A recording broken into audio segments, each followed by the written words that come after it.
The aim is to fly 10 minutes and make a precision landing at the end of the flight.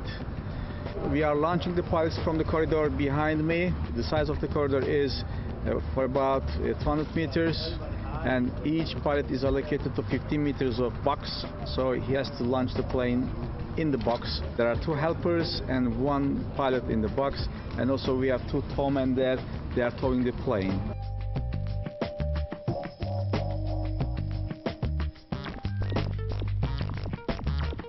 You have to get the plane up as fast as possible in order to stay in the air as long as possible. With a 150-metre tow line and 2 people using all their might to catapult the gliders upward, around 35G of force is generated during takeoff, just as well as no one sat inside. The different equipment is a personal preference.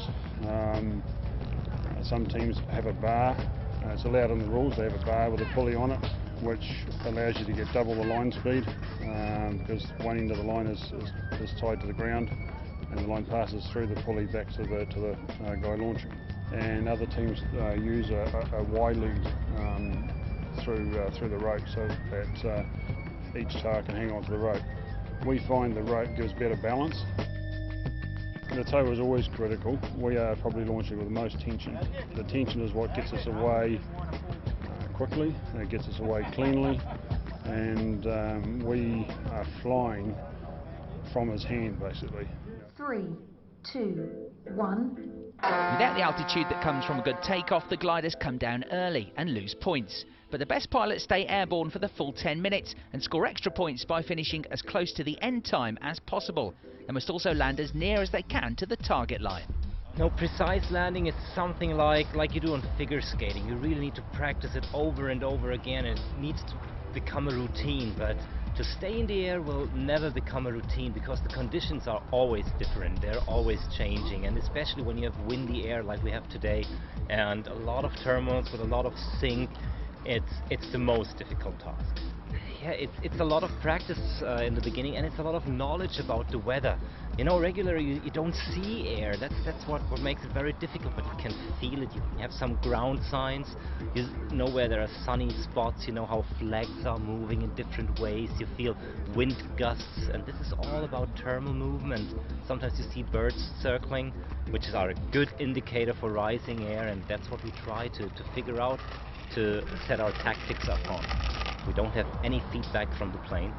We just see it, we just estimate, we just feel it, how the plane feels when we are flying it on the ground.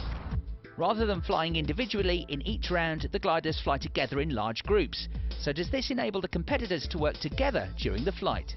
You have to decide before the start where you want to fly. Then you look to the others, but normally you do your own stuff.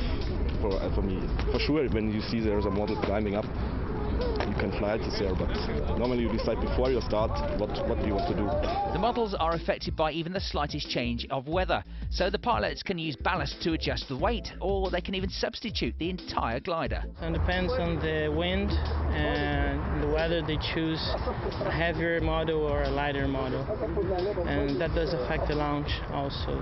So before you get in, you have to decide which model you're bringing, because we have 3 models. We have to choose which one we're going to fly, and the conditions do affect us all the time. So now, for example, the wind is coming very strong.